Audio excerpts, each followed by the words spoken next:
Yo! Good evening mga kapoche. Sa labas tayo ngayon no? Pupunta tayo dun.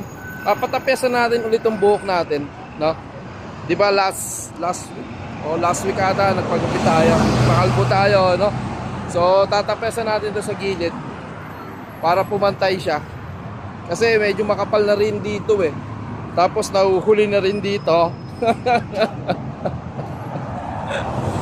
So papatapesan natin tong gilid para kahit papano hindi halatang nauubos na yung tuktok dito, no, mga kapoche. So pupunta ulit tayo doon sa dati nating pinagpagupitan, sa paborito nating barbero. Tropa natin yon, mga kapoche. Tropa. So